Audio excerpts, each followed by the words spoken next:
KBS 해피 FM 제2라디오입니다. 즐거움과 행복을 주는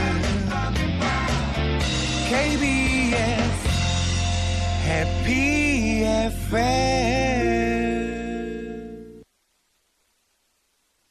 오늘도 행복한 하루. KBS 해피 FM에서 8시를 알려드립니다. KBS 2라디오 8시 뉴스입니다. 국내 코로나19 신규 확진자가 오늘 0시 기준으로 371명 늘었습니다. 이 가운데 국내 발생이 359명, 해외 유입 사례가 12명으로 집계됐습니다. 지역별로는 서울이 145명, 경기 112명, 인천 27명으로 수도권 지역의 전체의 79%나 됩니다. 수도권 외 지역에서도 전국 17개 시도에서 모두 확진자가 나왔습니다. 서울에서는 병원과 기도 모임 등에서 집단 감염으로 나흘째 세 자릿수 코로나19 확진자가 나왔습니다. 서울 중랑구의 한 병원에서는 지난 24일 이후 간호사와 환자 등 5명이 확진됐고 병원 5층을 동일 집단 격리한 채 접촉자 등 1000여 명을 검사 중입니다. 동작구에서는 소규모 기도 모임에서 집단 감염이 발생해 지금까지 10명이 양성 판정을 받았습니다. 정부가 수도권 지역의 사회적 거리두기 2.5단계 수준의 강화된 방역 대책을 시행하기로 했습니다. 이에 따라 오는 30일부터 8일 동안 수도권에 있는 음식점과 카페, 제과점 등은 밤 9시부터 다음날 새벽 5시까지는 포장 배달만 허용하는 집합 제한이 실시됩니다. 카페 중 프랜차이즈형 커피 전문점은 영업시간과 관계없이 매장 내 음식, 음료 섭취를 금지하고 포장과 배달만 허용됩니다. 정부가 수도권 전공의와 전임의에게 발동했던 업무 개시 명령을 오늘 오전 10시부터 전국으로 확대했습니다. 정부는 이와 함께 수도권에 내린 업무 개시 명령을 따르지 않은 전공의 등 10명을 경찰에 고발했습니다.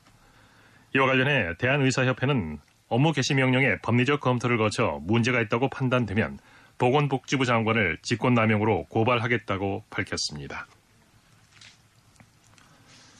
전국 의사들의 집단 휴진에 나선 가운데 정부가 진료 공백을 최소화하기 위해 대형 병원은 중증 환자 진료에 집중할 수 있도록 경증 환자는 가급적 중소병원이나 의원급 의료기관을 이용해달라고 요청했습니다.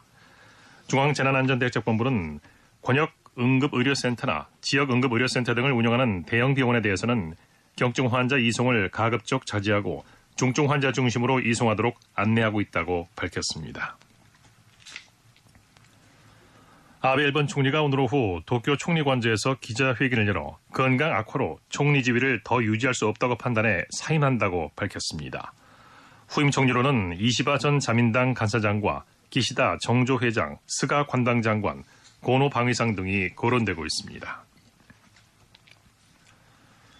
문재인 대통령은 오늘 신임 국방부 장관에 서욱 육군참모총장을 지명했습니다. 서 국방장관 후보자는 육사 41기로 한미연합사 작전처장과 1군단장, 합참작전본부장, 육군참모총장을 지냈습니다. 문재인 정부 들어 국방부 장관 후보로 육군 출신이 지명된 것은 이번이 처음입니다. 내년 건강보험료율이 올해보다 2.89% 인상된 6.86%로 결정됐습니다. 보건복지부가 건강보험정책심의위원회 심의를 거쳐 보험료율을 인상함에 따라 직장가입자의 월평균 본인부담보험료는 3,399원, 지역가입자의 가구당 월평균 보험료는 2,756원 더 늘어납니다. 날씨입니다. 주말엔 내일 전국에 폭염이 계속되는 가운데 곳곳에 비가 오겠습니다. 남해안과 제주도에는 비가 오는 가운데 내일까지 예상 강수량은 30에서 80mm이며 제주도 산지에는 120mm 이상의 강한 비가 내리겠습니다. 내일 오후에는 중부지방에 비가 오기 시작하겠고 내륙 곳곳에 소나기가 오겠습니다. 중부지방의 예상 강수량은 중부지방에 30에서 최대 100, 강원 동해안이 5에서 30mm입니다. 소나기 예상 강수량은 충청 남부 내륙, 전라 내륙, 경상 서부 내륙에 20에서 60mm입니다. 내일 아침 기온은 전국이 23도에서 26도의 분포를 보이겠습니다. 이창진이었습니다.